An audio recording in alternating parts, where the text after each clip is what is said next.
En la evolución del pensamiento mesiánico o el pensamiento cristológico, los judíos en el Antiguo Testamento fueron entendiendo gradualmente y poco a poco que el Salvador, el Mesías, era un personaje que vendría lleno de poder, al cual Dios el Padre le daría toda la gloria, toda la honra, los reinos del mundo. Este Mesías tendría el control absoluto de las naciones, las iba a regir con vara de hierro. Y el último peldaño, el último eslabón en la revelación de quién sería el Mesías, con toda probabilidad es la profecía de Daniel capítulo 7, versículo 13 y 14.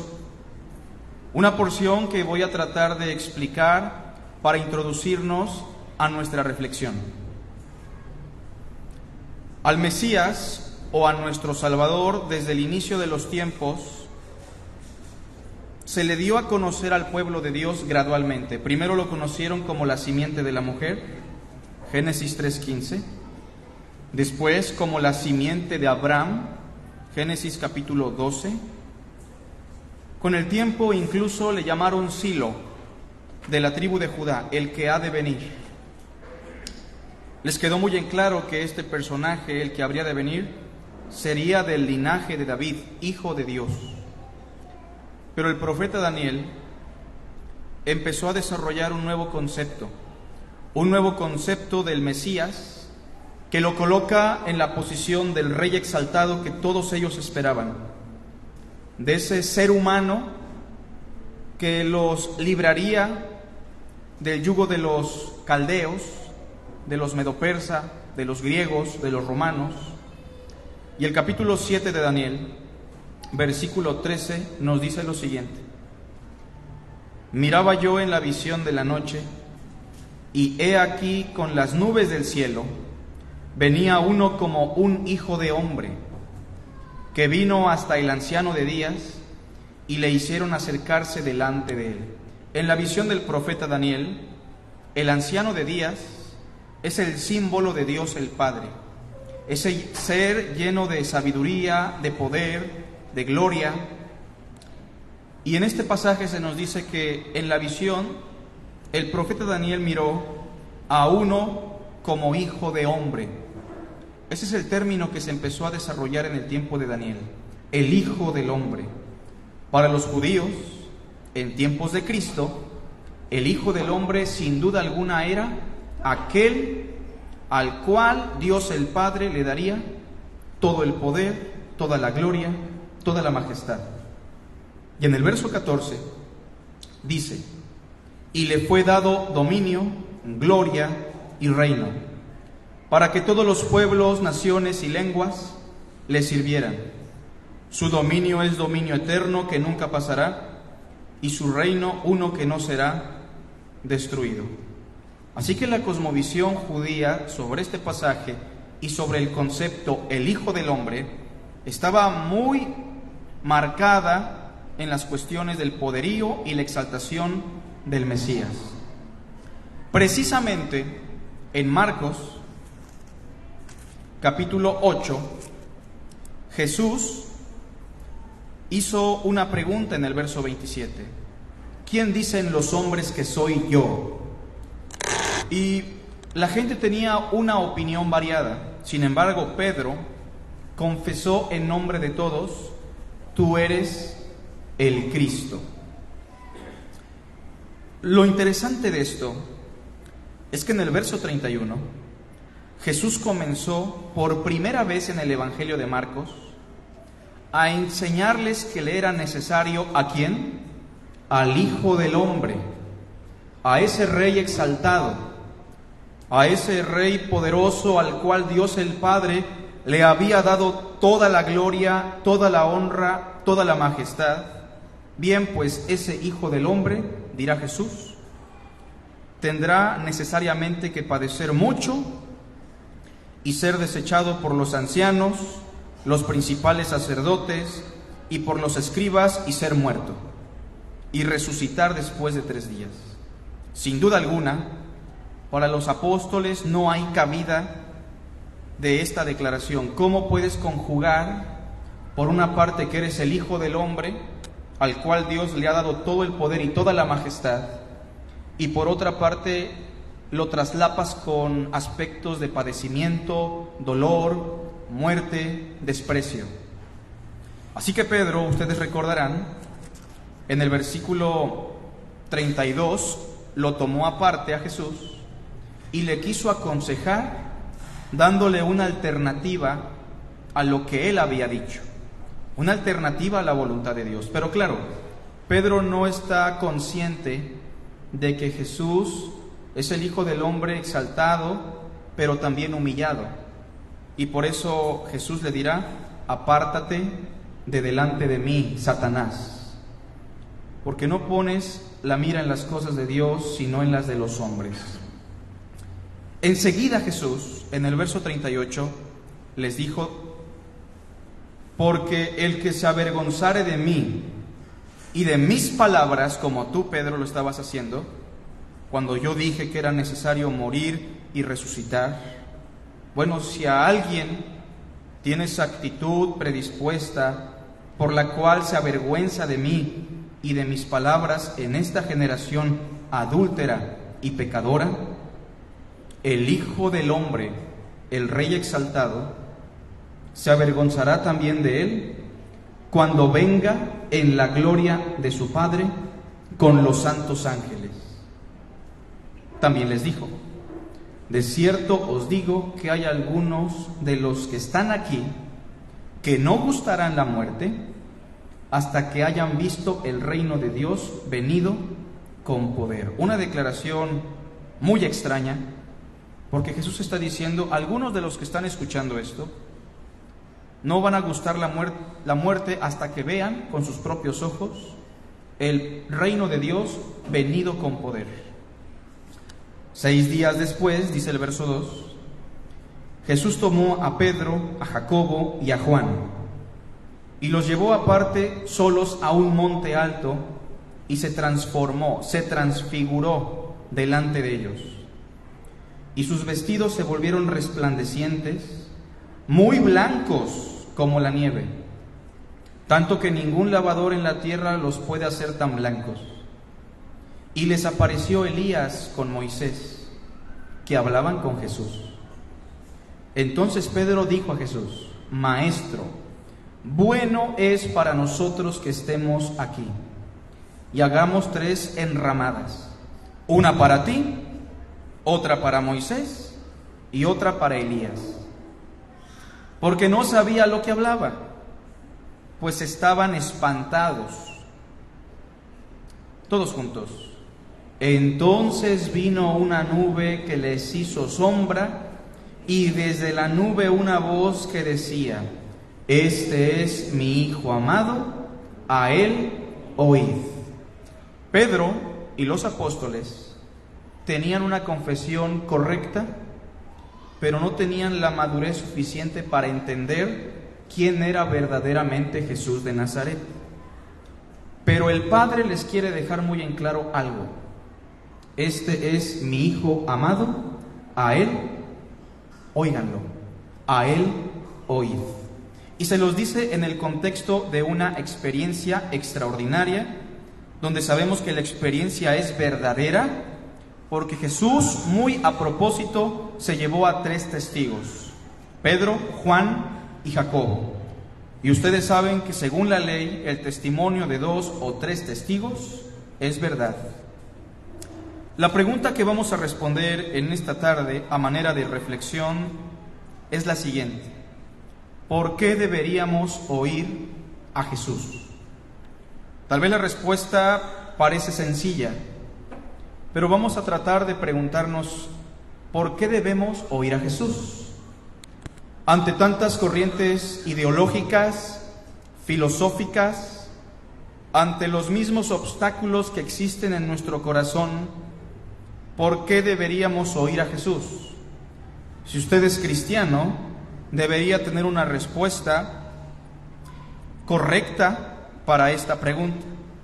Pero de alguna manera la transfiguración, esta experiencia maravillosa, nos ayudará a responder por qué deberíamos oír a Jesús. Vean conmigo, por favor, el versículo 1 del capítulo 9. En ese versículo, Cristo acaba de declarar algo sorprendente. Hay algunos de ustedes, de entre los 12, que no gustarán la muerte, que no van a morir, hasta que hayan visto el reino de Dios venido con poder. Y claro está que los 12 apóstoles murieron y la segunda venida de Cristo, el reino en plenitud, aún no ha llegado. El reino ya está, pero no en plenitud. Sin embargo, cuando Cristo dijo, hay algunos que no gustarán la muerte hasta que hayan visto el reino de Dios, debemos conectar esa declaración con la experiencia de la transfiguración. ¿Quiénes eran esas personas que no iban a gustar la muerte hasta que miraran con sus propios ojos el reino de Dios? El verso 2 nos lo explica. Esas personas eran Pedro, Jacobo y Juan. Y la transfiguración en ese sentido es meramente un preámbulo, una experiencia anticipada de lo que vamos a experimentar todos cuando el reino de Dios venga con poder en la segunda venida. De hecho, si no pierden Marcos y me acompañan a la segunda carta de Pedro,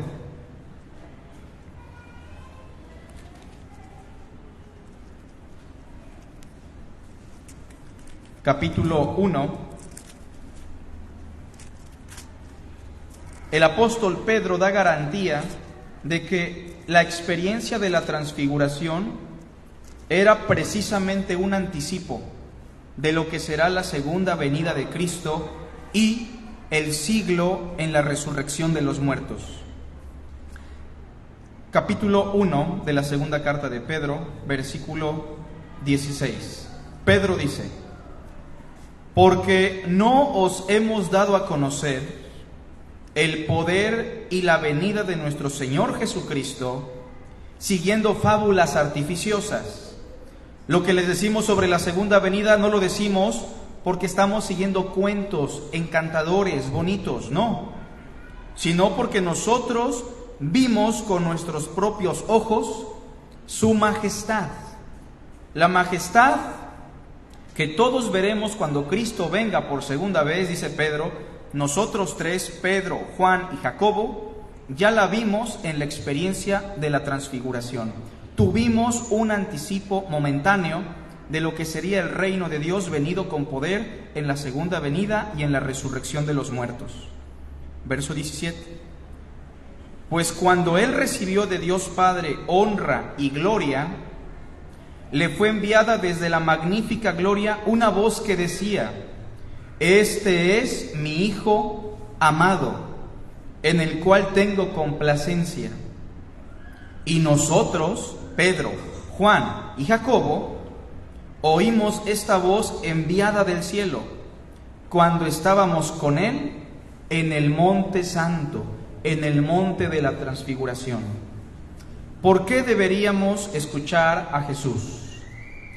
La transfiguración, hermanos, no solamente fue un evento para demostrar que Cristo era poderoso o demostrar que Dios estaba con Él. El evento de la transfiguración tiene una relación con el título Hijo del Hombre, porque probablemente los apóstoles, con todo y una confesión correcta, no conciben que el Hijo del Hombre padezca y muera. ¿Se entiende la idea? Pero en la transfiguración, Cristo les quiere demostrar que Él es el Hijo del Hombre prometido y les da un destello de lo que dijo el profeta Daniel, les da un rayo de luz, un anticipo de lo que será la segunda venida. Veamos por favor Marcos,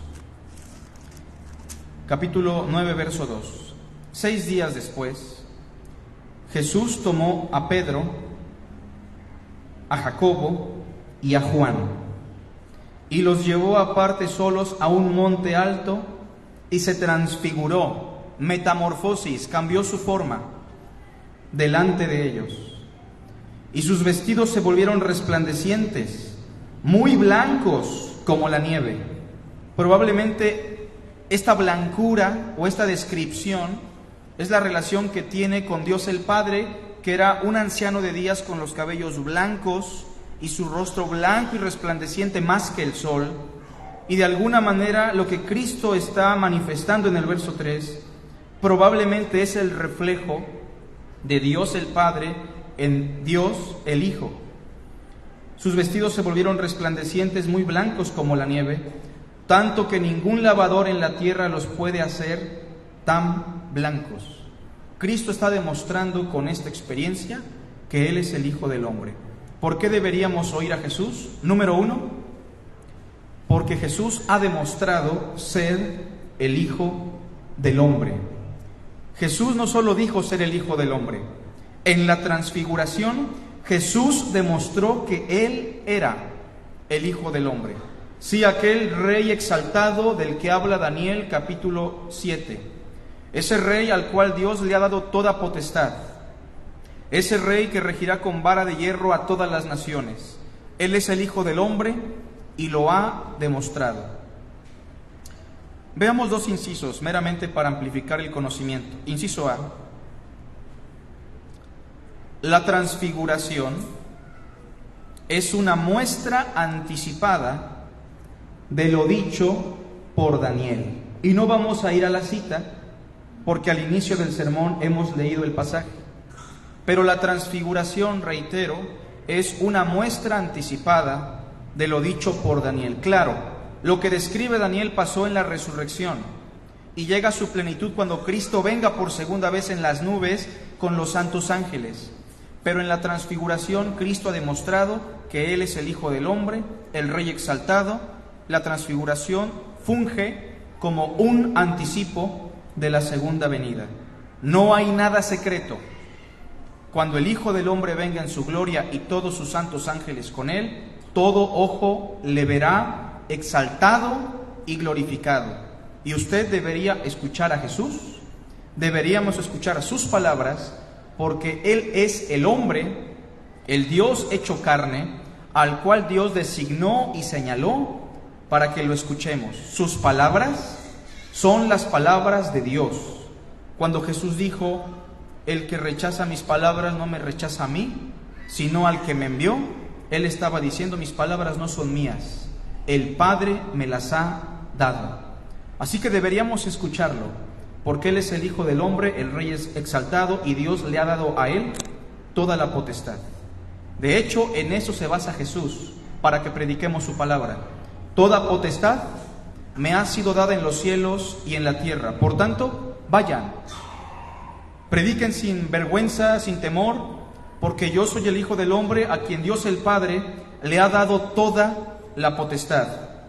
Y Pedro, Juan y Jacobo son testigos de que yo les demostré anticipadamente un rayo de luz de lo que sería la experiencia de la segunda venida. Pero en el inciso B hay que enfatizar también que la transfiguración es un anticipo de la segunda venida del Hijo del Hombre en poder.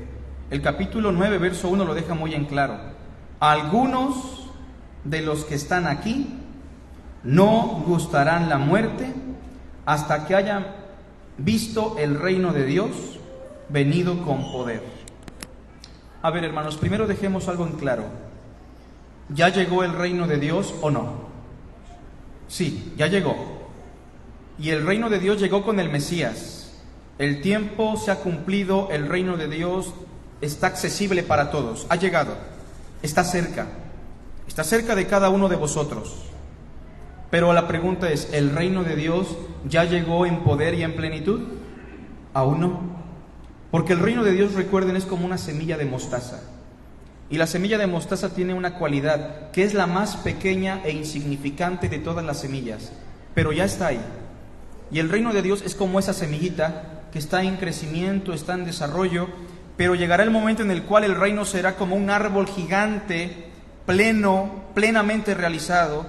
Y aunque ya estamos en el reino, el reino aún no ha llegado a su plenitud, a su poder máximo, a su poder pleno, pero cuando Cristo venga, eso ocurrirá. Y la transfiguración, inciso B, es un anticipo de la segunda venida del Hijo del Hombre en poder. De hecho, cuando Cristo habla de su segunda venida, lo dice así: cuando el Hijo del Hombre venga en su gloria y todos sus santos ángeles con él, se sentará en su trono de gloria. Su primera venida fue una venida de humillación, la segunda será una de exaltación. En la primera venida lo rechazaron, en la segunda venida Él rechazará a aquellos que lo rechazaron. En ese sentido, ¿por qué deberíamos oír a Jesús? Porque Él es el Hijo del Hombre, Él es el Mesías, el Rey exaltado. En Él Dios ha reposado toda su potestad, todo su poderío. Pero si ven conmigo en Marcos 9, algo extraño pasó. En el verso 3 dice que sus vestidos se volvieron resplandecientes, muy blancos como la nieve, tanto que ningún lavador en la tierra tiene la capacidad de hacerlos tan blancos. Pero en medio de eso, en el verso 4 dice que les apareció Elías con Moisés, que hablaban con Jesús. Dos personajes históricamente importantes. Los dos son profetas. Los dos hicieron cosas maravillosas para Dios. Y los dos son muy respetados por el pueblo hebreo. Miren, ¿quién es Moisés? El profeta por excelencia. El profeta que sacó a Israel de Egipto. Deuteronomio termina diciendo: y no hubo profeta como Moisés, en prodigios y en señales, con quien Dios hablara cara a cara. No solamente eso, Moisés nos dio palabras de Dios, ¿sí o no? Así que Moisés es un referente muy grande. ¿Y qué podemos decir de Elías? Un hombre que por su fe y por la gracia de Dios fue arrebatado vivo en las nubes y no apareció más. Dos personajes importantes. Y el verso 4 nos dice que estos dos personajes estaban hablando con Jesús. ¿Qué hablaban? Quiero que vean conmigo Lucas 9, porque Lucas nos explica qué es lo que estaban hablando. Lucas 9, versículo 28 en adelante. Aconteció como 8 días después de estas palabras, que tomó a Pedro, a Juan y a Jacobo, y subió al monte a orar. Es el mismo evento, hermanos. Y entre tanto que oraba, la apariencia de su rostro se hizo otra, y su vestido blanco y resplandeciente. Todos juntos. Y he aquí dos varones que hablaban con él, los cuales eran Moisés y Elías, quienes aparecieron rodeados de gloria también, y hablaban ¿de qué? De su partida que iba Jesús a cumplir en Jerusalén. Entiéndase algo, hermanos. Jesús quiere demostrarles que lo que dice Daniel es verdad. Él es el Rey exaltado. Pero los profetas han profetizado y están de acuerdo con lo que el Mesías dijo.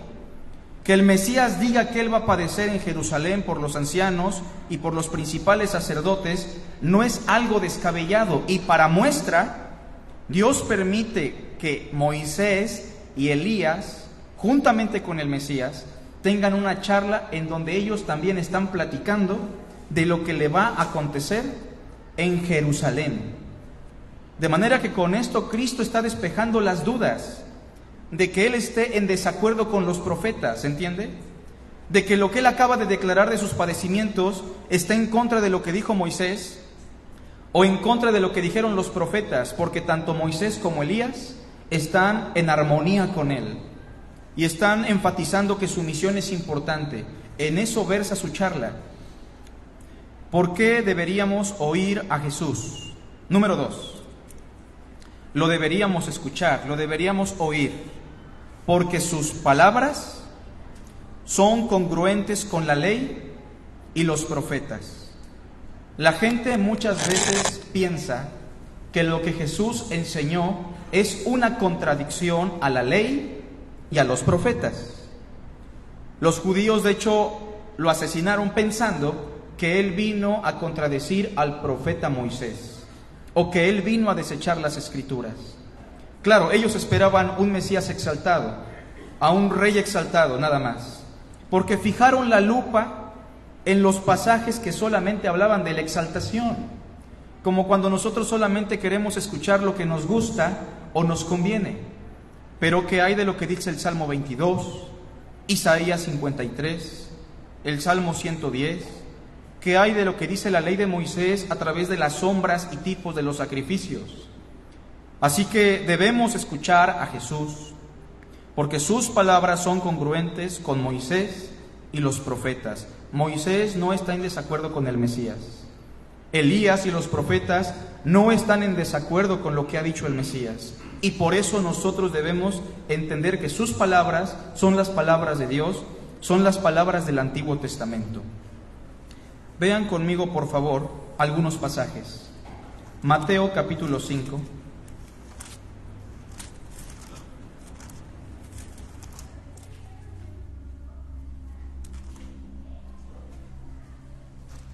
Versículo 17.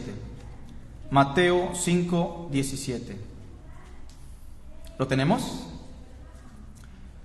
Cuando Jesucristo da el sermón del monte y lo ven subir a la montaña, lo que le viene a la mente a los hebreos de la época es la imagen del profeta Moisés, quien también desde el Sinaí, desde las faldas del monte Sinaí, les va a proclamar el pacto, las leyes y mandamientos de Dios. Curioso que el Mesías suba a un monte y empieza a proclamar bienaventuranzas sobre el reino de Dios. Sin embargo, el Mesías quiere dejar muy en claro algo, verso 17. No piensen que he venido para anular, para abrogar, para contradecir la ley o los profetas. Todo lo contrario. No he venido para abrogar, sino para cumplir. Las palabras de Cristo tienen armonía con las palabras de la ley y los profetas. Y el que Cristo esté con Moisés y Elías es como si esto manifestara: somos amigos, estamos en la misma sintonía. Estás equivocado, Pedro, con tu consejo. Están equivocados pensando que el Hijo del Hombre solamente debe ser exaltado. Es necesario que Él padezca, como lo dijo Moisés, como lo dijeron también los profetas. Lucas, capítulo 24. Los discípulos no entendieron hasta el día de la resurrección, eso queda claro. Y 2 discípulos que iban de camino a Emaús después de la crucifixión del Mesías, se encontraron con el Mesías ya resucitado y por eso no lo conocían, porque el Mesías podía velar su apariencia. El Mesías en el capítulo 24 les pregunta en el verso 17: ¿qué pláticas son estas que tienen entre ustedes mientras caminan y por qué están tristes? Respondiendo uno de ellos, que se llamaba Cleofas, le dijo: ¿eres tú el único forastero en Jerusalén que no ha sabido las cosas que en ella han acontecido en estos días? Entonces él les dijo: ¿qué cosas? Y ellos le dijeron: de Jesús Nazareno, que fue varón profeta. Lo están rebajando. Ya no lo llaman hijo del hombre, ya no lo llaman hijo de Dios, le llaman varón profeta. Sí, poderoso en obra y en palabra delante de Dios y de todo el pueblo. Y cómo le entregaron los principales sacerdotes y nuestros gobernantes a sentencia de muerte y le crucificaron. Lamentablemente nosotros esperábamos que Él era el que había de redimir a Israel. Y ahora, además de todo esto, hoy es ya el tercer día que esto ha acontecido. Ellos están decepcionados, no han entendido bien las Escrituras. Y en el verso 25, entonces Él les dijo: oh insensatos y tardos de corazón, ¿para creer qué? Todo. Hermanos, ¿para creer qué? Todo. El problema es que no crean a los profetas. El problema es que solamente creen lo que ustedes quieren creer de los profetas. Pero son insensatos y tardos de corazón para creer todo lo que los profetas han dicho. Estamos en armonía. Lo que han visto de mí está dicho por los profetas.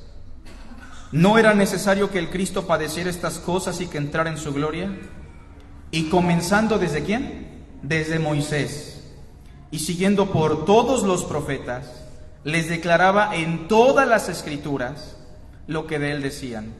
Cuando alguien le diga que Jesús enseñó cosas diferentes a los profetas, usted pregunte, ¿qué cosas? ¿En qué lugar? ¿En qué porción bíblica? ¿En qué momento Cristo contradijo a los profetas? ¿O en qué momento los profetas estaban en contra de lo que dijo el Mesías? Porque el Mesías es el cumplimiento de la ley y los profetas. En el mismo capítulo 24, como ellos aún no estaban convencidos, en el versículo 44 les dijo, escuchen bien, estas son las palabras que les hablé en Marcos capítulo 8, cuando les dije que iba a padecer, estando aún con ustedes, que era ¿qué? Necesario que se cumpliese todo lo que está escrito de mí en la ley de Moisés y en los profetas y en los salmos. Entonces les abrió el entendimiento para que comprendiesen las Escrituras. ¿Por qué debemos escuchar a Jesús? En primer lugar dijimos, porque Él ha demostrado ser el Hijo del Hombre. Él es la persona autorizada por Dios. En segundo lugar, porque sus palabras son congruentes con la ley y los profetas. No piense usted que la ley va en contra del Mesías o que el Mesías vino a contradecir la ley. Todo lo contrario. Hay un complemento en la revelación de Dios. Y el hecho de que Moisés y Elías platican con Cristo en la transfiguración manifiesta que entre ellos hay una relación. Y más si su charla versa sobre lo que él iba a cumplir en Jerusalén, en referencia a su muerte y a sus padecimientos. Sin embargo, Pedro, en Marcos, juntamente con los otros dos, Juan y Jacobo, cuando miran a Cristo, a Moisés y a Elías, yo pregunto, ¿ven a Cristo como superior o lo ven igual que a los otros dos? Yo creo y estoy convencido que ellos en ese momento, al ver a Moisés, se emocionan tanto, y al ver a Elías se emocionan muchísimo, tanto que probablemente llegan a la conclusión, tenemos a tres igualitos, a tres personajes tan relevantes para la historia de Israel. Pero yo pregunto, ¿son iguales? ¿Es realmente lo mismo? Así que Pedro, en el versículo 5 del capítulo 9 de Marcos, le dijo al Señor Jesús, Maestro, qué bien que nos trajiste, esto es bueno para nosotros. Qué bueno que te acordaste de nosotros y nos has traído. ¿Qué te parece que hagamos 3 enramadas, 3 casitas de acampar? Una para ti, y una vez se la hacemos a Moisés, y otra para Elías. ¿Qué están diciendo? Estar con ustedes 3 es lo mejor que nos ha pasado. Pero para que no quede duda de nada, y de que el Hijo del Hombre es superior a Moisés y a cualquier profeta, incluyendo Elías, el Padre va a hacer algo en medio de esta experiencia. Dice el verso 6, que Pedro no sabía lo que hablaba, estaba muy espantado. Todos juntos. Entonces vino una nube que les hizo sombra, y desde la nube una voz que decía, este es mi Hijo amado, a él oíd. Sí, Jesús no va en contra de Moisés.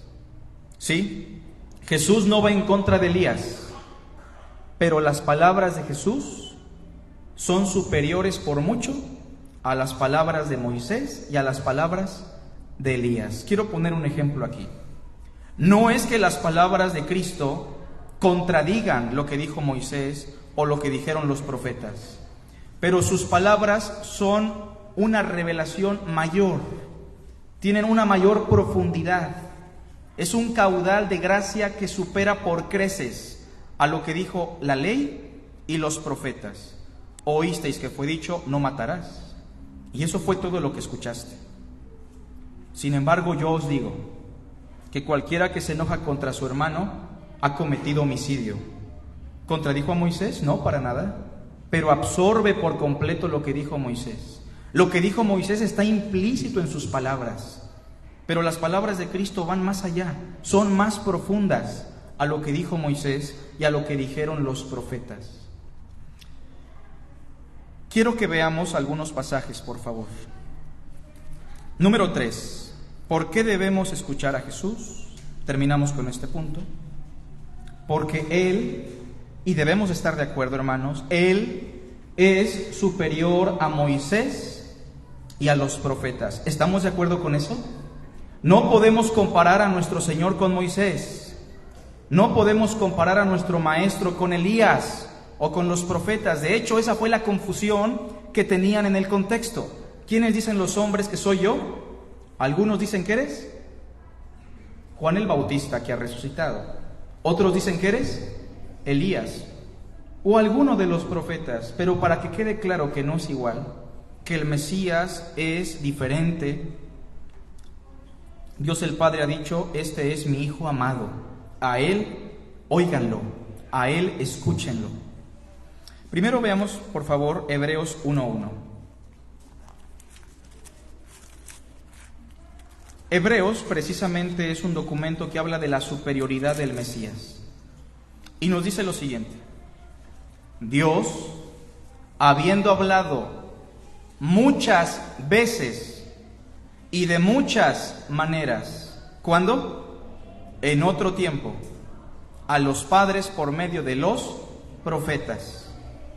En estos postreros días nos ha hablado por el Hijo. Y al Hijo Dios lo constituyó heredero de todo, porque Él es el Hijo de Dios, el Hijo del hombre, y por Él hizo el universo. El Hijo de Dios, el último de los profetas, la máxima revelación de Dios, dice el verso 3, Él es el resplandor de la gloria de Dios. ¿Sí se acuerdan que Moisés bajó con el rostro todo brillante? ¿Sí lo recuerdan? ¿Qué estaba reflejando Moisés? La gloria de Dios, estamos de acuerdo. Pero lo único que pudo ver Moisés de la gloria de Dios, figuradamente, fueron sus espaldas. Pero el Mesías no refleja la gloria de las espaldas de Dios. El Mesías es la imagen misma de su sustancia, tanto que el que lo ve a Él plenamente ha visto al Padre. Es más, el mínimo respiro de Jesús de Nazaret era el resplandor de la gloria del Padre, en todos los aspectos, el cual, siendo la imagen misma de su sustancia, Él sustenta todas las cosas con la palabra de su poder. Él también nos ha purificado de nuestros pecados por medio de sí mismo, y se ha sentado a la diestra de la majestad en las alturas. ¿Por qué debemos oír a Jesús? Porque Él es el Hijo del hombre autorizado por Dios. Porque sus palabras son congruentes con la ley y los profetas. Y número 3, porque Él es superior a Moisés y a los profetas. Se los lleva por creces, hermanos. Y es que Moisés y los profetas son hombres como nosotros. Y el Hijo del hombre, aunque es verdadero hombre, debemos recordar, no es solamente hombre. Él es el verdadero Dios, el Hijo de Dios. Inciso A. Jesús, y dejo muy en claro esto, es la máxima revelación de Dios. No hay más revelación después de Cristo. El Espíritu Santo no nos revela cosas nuevas que no nos haya revelado Jesús. El Espíritu Santo nos guía a toda verdad y nos recuerda las palabras de Cristo. Cristo es la mayor revelación de Dios. En Cristo estamos completos. Cuando Él venga nos declarará todas las cosas, dijo la mujer samaritana. Él es el fundamento, la piedra angular, en Él reposa la ley, los profetas, los apóstoles. Él es la máxima revelación, mayor que el templo, mayor que Salomón, mayor que el día de reposo. En Él y en sus palabras encontramos la verdad plena. Es más, no es que Él nos haya traído la verdad. Él mismo dijo: yo soy la verdad. Y la verdad se ha personificado en el Hijo de Dios. Jesús es la revelación máxima. Hebreos 1:1, ya lo leímos. Dios habló muchas veces y de muchas maneras, pero en estos postreros días nos habló por medio de su Hijo. Inciso B. ¿Por qué debemos escucharlo? Porque es superior. Y el título que Dios le ha dado ahí es el Hijo de Dios. No sé si notaron en Marcos que hay una diferencia en la confesión de Pedro que en la confesión que da Pedro en Mateo. En Mateo la confesión de Pedro es: tú eres el Cristo, el Hijo de Dios o el Hijo del Dios viviente. Pero Marcos no lo da así. En Marcos la confesión de Pedro capítulo 8 versículo 29 es: respondiendo Pedro le dijo, tú eres el Cristo. No dijo Hijo de Dios, ¿verdad? Porque Hijo de Dios es lo que Pedro va a concientizar hasta la transfiguración. A Mateo no le preocupa eso, Mateo sintetiza las circunstancias. Pero Marcos 9, versículo 7 termina diciendo: este es mi Hijo amado, en el cual tengo complacencia. Lo vamos a complementar con Lucas. A Él lo amo porque en Él me complazco. Es un amor complaciente. Dios nos ama a nosotros porque nosotros lo complacemos, hermanos. Nos ama a pesar de nuestros pecados. Nos ama a pesar de nuestra depravación. Pero a Jesús, ¿por qué lo ama? Porque en Él se complace. ¿Se entiende la idea? Dios a nosotros no nos ama por ser pecadores. Nos ama a pesar de ser pecadores. Pero al Hijo de Dios, Dios el Padre lo ama porque en Él se complace. Porque como Jesús dijo, lo que hago siempre le agrada. Y dice el verso: a Él, óiganlo. Inciso B: Jesús es el Hijo de Dios. El Hijo de Dios prometido en el cual Dios se complace. Terminamos con el Salmo 2, por favor.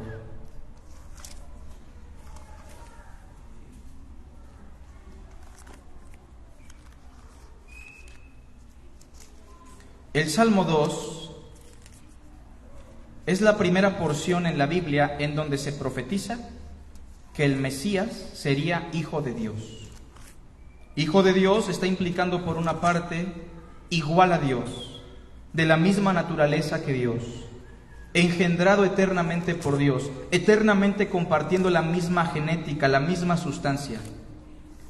Y el Salmo 2 es un salmo de David, donde sabemos que es David inspirado por el Espíritu de Dios, y no hablando primariamente de él, sino de el Mesías, y diciendo lo siguiente: ¿por qué se amotinan las gentes y los pueblos piensan cosas vanas? Se levantarán los reyes de la tierra. Les voy a decir quiénes: Herodes y Poncio Pilato. Y príncipes consultarán unidos, el Sanedrín, Anás y Caifás. ¿Contra quién? Contra Dios y contra su ungido. ¿Y qué van a decir? Rompamos sus ligaduras, no queremos nada con Dios ni con su Hijo. Echemos de nosotros sus cuerdas. Sin embargo, el que mora en los cielos se reirá. El Señor se burlará de ellos.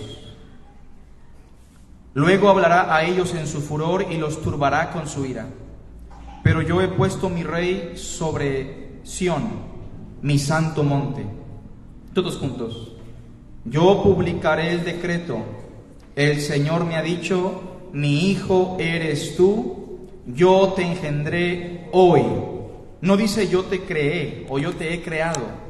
Engendrar en este contexto significa que comparten la misma naturaleza.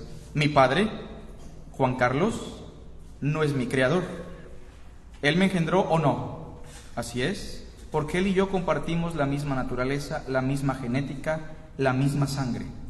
La pregunta es: ¿desde cuándo y hasta cuándo el Hijo de Dios comparte con el Padre la misma naturaleza? ¿Cómo dice el texto? Yo te engendré hoy. Esta palabra hoy es una expresión figurada que alude a la eternidad, como cuando Dios dijo: yo soy el que soy.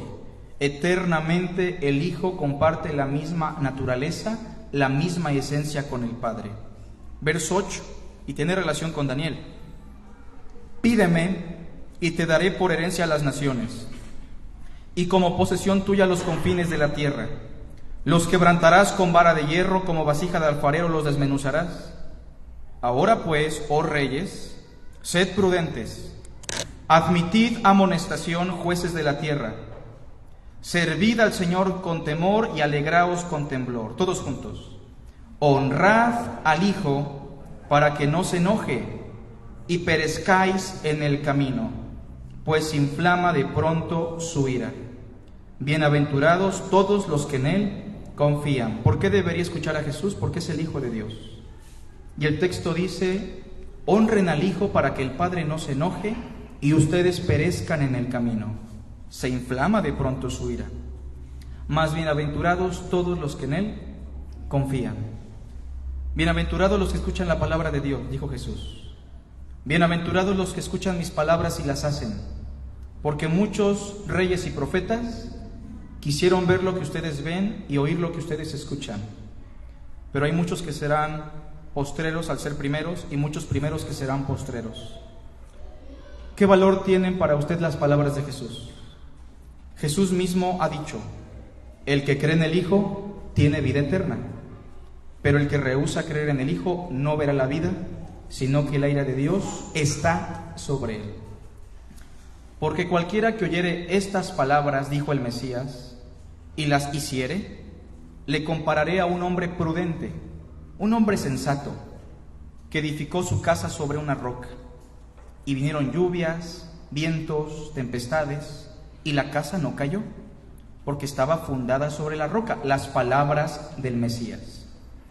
Pero aquel hombre que no escucha mis palabras y no las pone por obra, lo compararé a un hombre insensato, un hombre torpe, que quiso edificar su casa sobre la arena.